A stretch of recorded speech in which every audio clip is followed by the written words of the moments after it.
దేవుని పరిశుద్ధ నామానికి మహిమ కలుగాక. ప్రసంగమా, ఎలా ఉన్నారు? బాగున్నారా? మీరు బాగుండాలనే మీకోసం నిత్యము ప్రార్థన చేస్తున్నాను. నేను మా పరిచయం తరపున సంఘస్థులు మీకోసం నిత్యము ప్రార్థన చేస్తున్నారు. దినదినము ఆత్మ విషయంలోనూ మీరు ప్రభునందు ఎదుగుతున్నారని నేను విశ్వసిస్తున్నాను.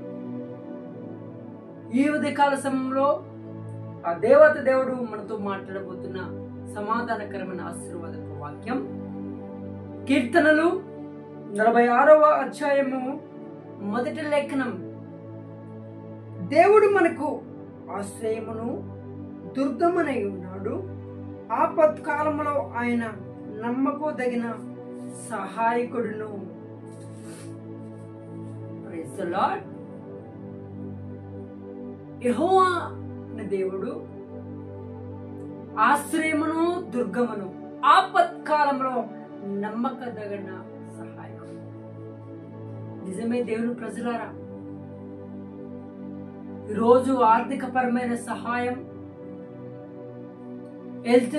హెల్త్ విషయంలో సహాయం, కుటుంబం విషయంలో సహాయం చేసే వారి వ్యక్తులు మాట ఇస్తారు, అంతే మాట వరకే.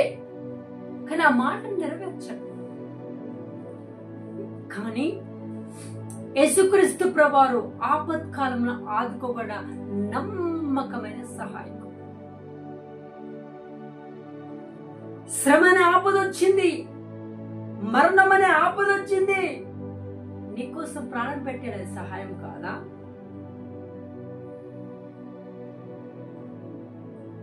నీవు చేసిన తప్పుదములకు, నీవు చేసినందుకు నీవు అనుభవించవలసినది ఆ కొరడా దెబ్బలు, ఆ మేకులు నీకు దిగవలసింది. నీకోసం ప్రాణం పెట్టడం గొప్ప సహాయం కాదా? ఆపత్కాలంలో ఆదుకోగలిగిన నమ్మకమైన సహాయకుడు. ఆ సహాయకుని నువ్వు మర్చిపోయావు. ఎప్పుడు నీ స్వార్థపూరితంగా వాడుకుంటున్నావు. బిడ్డా, యోబు జీవితంలో కూడా సమస్తాన్ని కోల్పోయాడు. స్నేహితులని కాని, కుటుంబీకులని కాని, ఆఖరికి తన భార్య అంటుంది, నీ దేవుడు గొప్పవాడైతే, నీ దేవుడు శక్తివంతుడైతే ఏంది శ్రమ?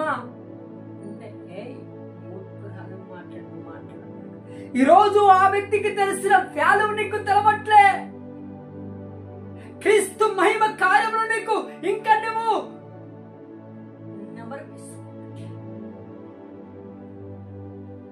ఆ క్రీస్తు మహిమ ఎట్టిదో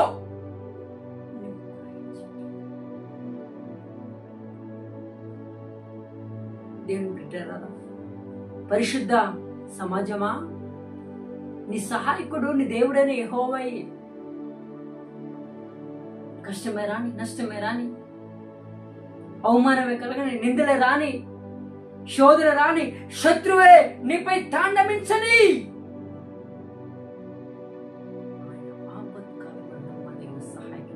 ఆయన గుర్తిస్తే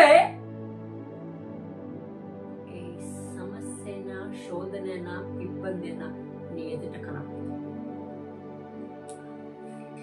ఆపత్కాలంలో నమ్మదగిన సహాయకుడిని నువ్వు గుర్తించగలిగి ఆయనకి నీకు సమస్యను తెలియజేసినట్లయితే, అది రోగమైనా,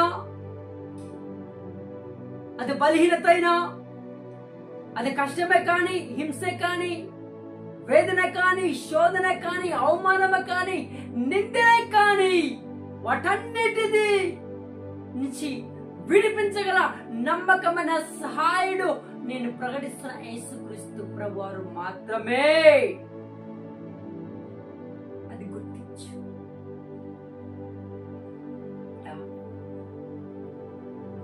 ఒకసారి ఆలోచించి, ఉదయకాలము నిజమే కదా, స్నేహితులు ఉంటారు, రేపు ఉండరు. ఈ లోకం మాట ఇస్తుంది, మాట తప్పుతుంది. ఈ లోకంలో ఉన్నంత కాలమే లోకం నీకు సపోర్ట్.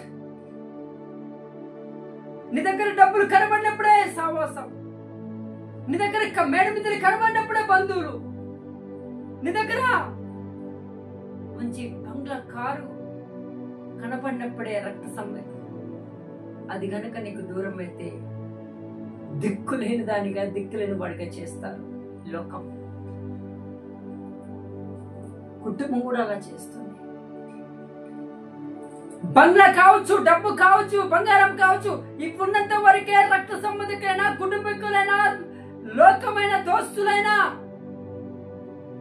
ఇవి గనక నీ దగ్గర లేకపోతే పిచ్చి కుక్కను చూసినట్టు చూస్తా, ఒక పేద ఎదవరాలి నుంచి ఎదవరాలి చూసినట్టు చూస్తా, ఒక పనికి మాలిన వాడిగా, పనికి మాలిన వాణిగా రానిగా నిన్ను ఈ లోకము చూస్తుంది, నీ రక్త సంబంధిక బంధువులు చూస్తారు ప్రియ సంగమా.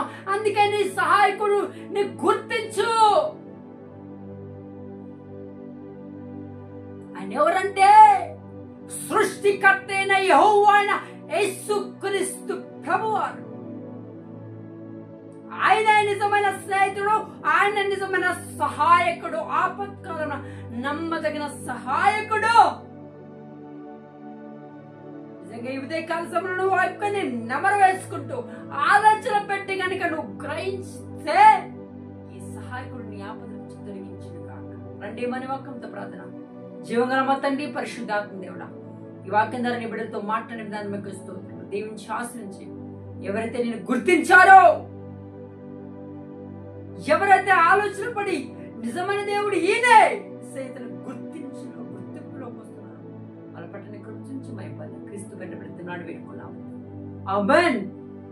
God bless.